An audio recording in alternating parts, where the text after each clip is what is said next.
Hi friends, welcome to my channel. இன்றைக்கி இந்த வீடியோவில் என்ன பார்க்க போகிறோன்னு பார்த்தீங்கன்னா, டேஸ்டியான சிக்கன் கிரேவி எப்படி செய்கிறது அப்படின்னு தான் பார்க்க போகிறோம். வீடியோக்குள்ளே போகிறதுக்கு முன்னாடி நம்ம சேனலை இப்போ தான் ஃபஸ்ட் டைம் பார்க்குறீங்கன்னா சப்ஸ்கிரைப் பண்ணிவிட்டு பாருங்கள்.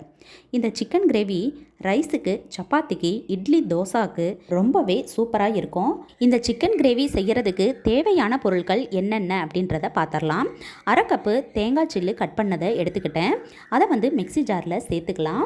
1 டேபிள் ஸ்பூன் மிளகு, அரை டேபிள் ஸ்பூன் சோம்பு, 5 கிராம்பு, 3 பட்டை, 1 ஏலக்காய், 20 சின்ன வெங்காயம், கொஞ்சமாக புதினா இலை சேர்த்துக்கிட்டு இது கூடவே கொஞ்சம் தண்ணி சேர்த்துக்கிட்டு இதை நைஸ் பேஸ்ட்டாக அரைச்சி எடுத்துக்கலாம். அடுத்ததாக அடுப்பில் ஒரு குக்கரை வச்சுக்கோங்க. அதில் 4 டேபிள் ஸ்பூன் கடலெண்ணெய் ஊற்றிக்கிட்டு 1 பட்டை, 2 கிராம்பு, 2 பெரிய வெங்காயத்தை கட் பண்ணி வச்சுருக்கேன், அதையும் இதில் சேர்த்துக்கலாம். வெங்காயம் கோல்டன் ப்ரௌனாக வர்ற வரைக்கும் நல்லா வதக்கிக்கணும். அடுத்ததாக கட் பண்ணி வச்சுருக்கக்கூடிய 2 தக்காளியும் இது கூட சேர்த்துக்கலாம்.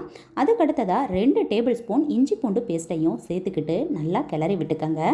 இது கூடவே 1 டேபிள் ஸ்பூன் தனி மிளகாத்தூள், 1 table spoon coriander powder, 1 table spoon chicken masala, கொஞ்சமாக மஞ்சள் தூள் சேர்த்து அடுப்பை மீடியம் ஃப்ளேமில் வச்சு 3 நிமிஷத்துக்கு நல்லா கிளறி விட்டுக்கோங்க.